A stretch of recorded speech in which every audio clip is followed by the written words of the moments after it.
The Coors family has succeeded throughout most of their whole life in the brewing industry. The doors opened to the Coors Brewery in Golden, Colorado in 1873. In 1929, Coors was appointed its first wholesalers and began selling outside Colorado by adding Arizona. A couple years later, Coors began selling beer in 8 other states.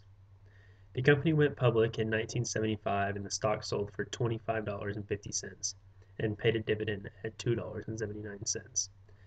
After reading the case, Adolph Coors in the brewing industry, and researching the company online, I believe the company has done well. The Coors family had not done everything perfect, but they did things differently than other competitors. Today, the stock closed at $41.65.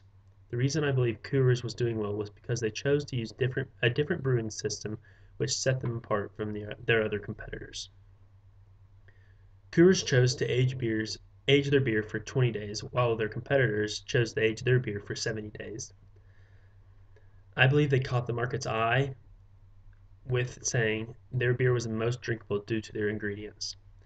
The company controlled its production costs by only brewing one beer, but that one beer eventually got flat and they had to get help from a marketer. The marketer diversified their beer, Coors, and now have a Coors Light that is making a majority amount of their money.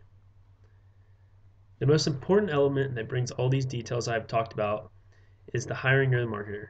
I believe it was crucial to do what they did, looking back at it now. What would have happened if that one heavier beer didn't make it? What would have happened if Coors commercials were along the same lines of its competitors? I believe Coors did the right thing in expanding the company to more than one beer for the following reasons. If your company was to base its revenue off the one beer you're brewing and transporting all over the country, then your business could go downhill if half the United States doesn't like the beer. Expanding the company with a different variety of beer was a huge turning point in the company. Instead of this one beer, you now have multiple people for all different types of people across the nation. You need to have a variety of beers to choose from for special occasions. My recommendations for the company are to keep expanding and keep advertising. The more you expand the beer, the more you make, the more you sell. Advertising is critical to get to younger adults. Because Coors Light is a cheaper beer, younger adults tend to buy it more often. So Coors should make the target market towards younger adults. Thank you.